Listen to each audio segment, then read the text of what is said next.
Bible कहती है जब एक निश्चित समय पर पानी हिलाया जाता था स्वर्गदूतों के द्वारा, और जो कोई बंदा उस कुंड में पहले उतरता था वो हील हो जाता था। हाँ या ना? एक टाइम होता है जब आपको मालूम होता है अब वो टाइम है प्रेयर करने का, अब वो अनॉइंटिंग हिल चुकी। आप समझ रहे मेरी बात को? आप समझ रहे कि नहीं?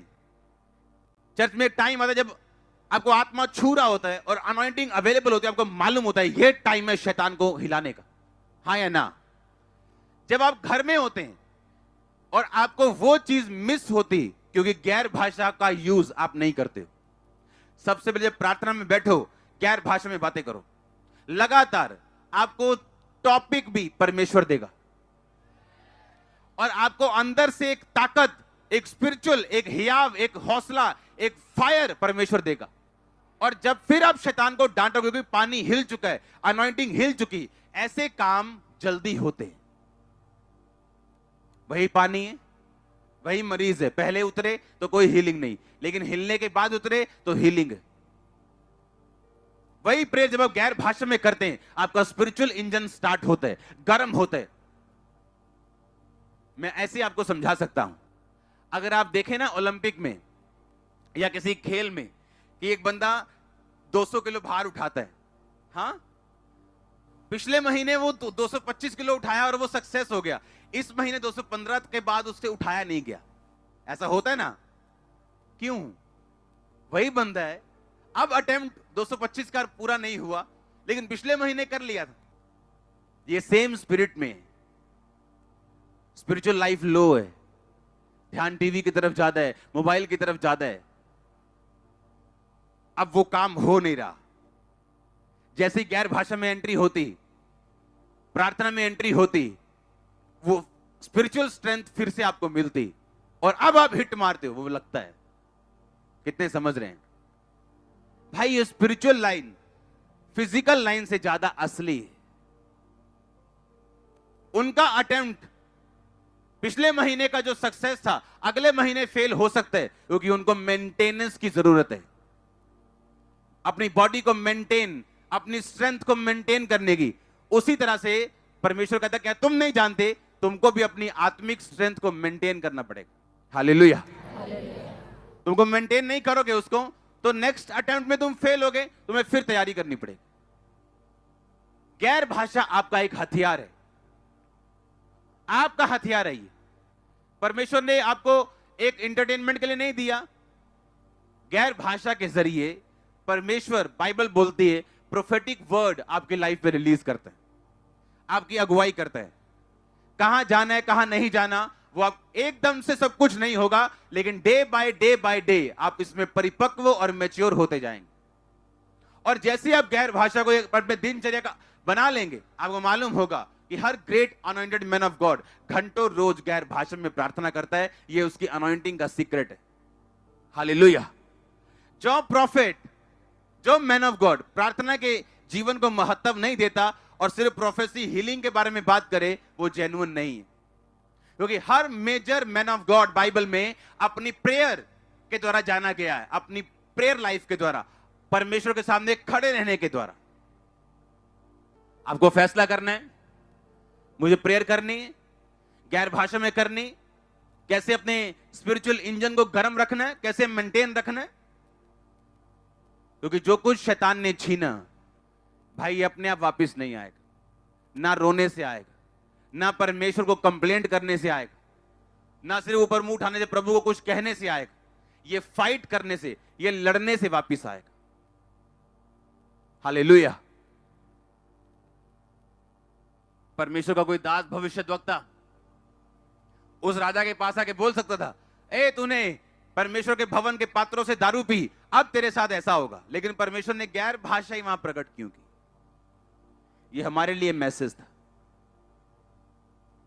कि गैर भाषा जब प्रकट होगी तो शैतान का छीना हुआ वापिस आएगा। मैं आपके बच्चे वापिस आते देख रहा हूं। यस, वेरी सून, आपकी एक्सपेक्टेशन से पहले वापिस आ रहे आपके बेबी। आप जानते हैं इस बात को क्यों?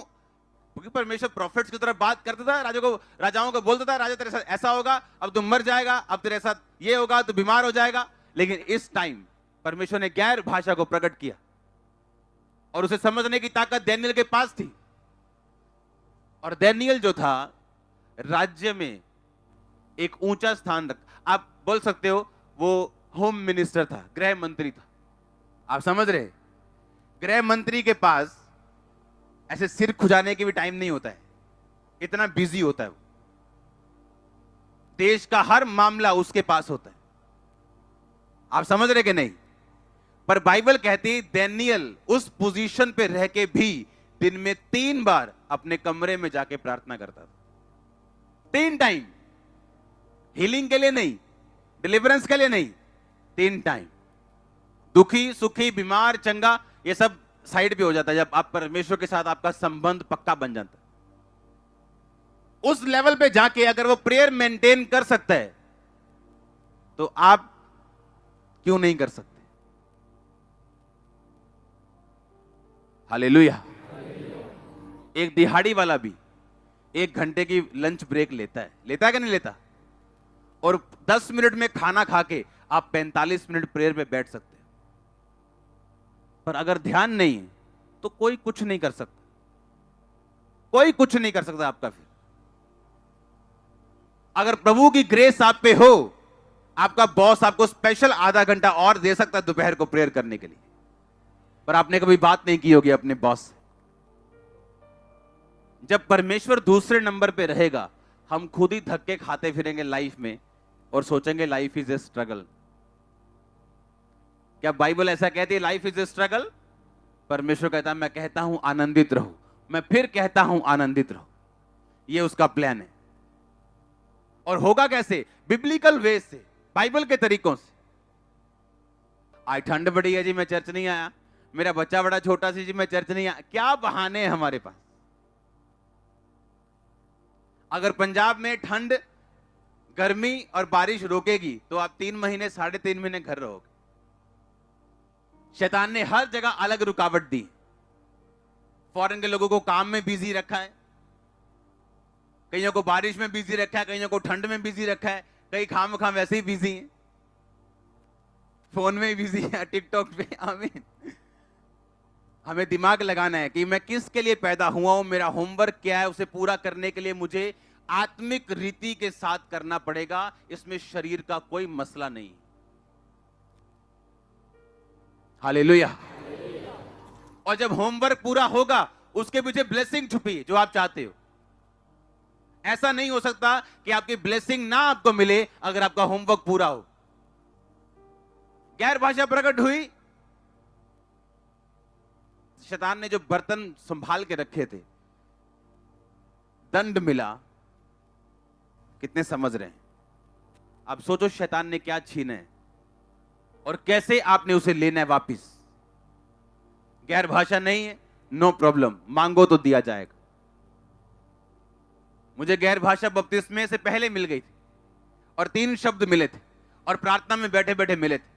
और जब मैंने अपने पास्टर के पास जाके पूछा कि मुझे ये क्या हो रहा है, मैं प्रेयर में बैठा था, वैसे मेरे गैर भाषा मेरे मन में आई, मुझे मिल सकती है क्या? क्योंकि मैंने अभी बपतिस्मा नहीं लिया है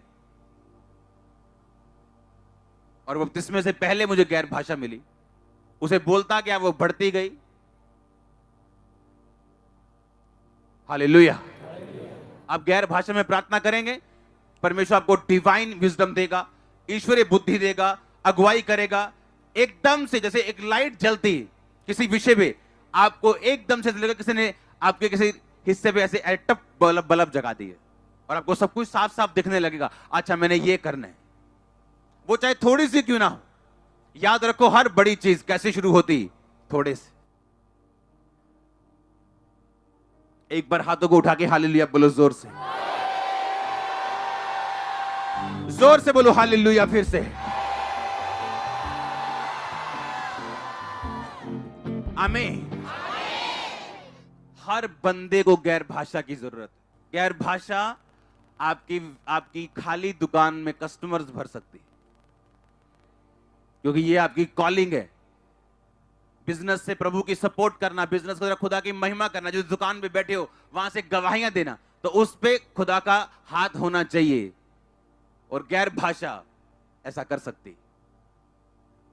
उसने कहा मैं आत्मा से प्रार्थना करूंगा और मैं बुद्धि से भी प्रार्थना करूंगा। जो चीजों की आपकी नॉलेज है, आप जानते हो आपको एक माइक की जरूरत है, आप अपनी भाषा में मांग सकते हो। अब जिस चीज की आपको जरूरत है और आपको भी मालूम ना हो, वो कैसे मांगोगे आप? और परमेश्वर को मालूम है कि अगर ये चीज इसकी लाइफ में ना आई तो ये अपनी असाइनमेंट में नहीं है, ना ही इसकी लाइफ में खुदा की पूरी मर्जी पूरी हो रही है, ये परफेक्शन में नहीं जा रहा, जो कुछ चाहता है वो नहीं हो रहा।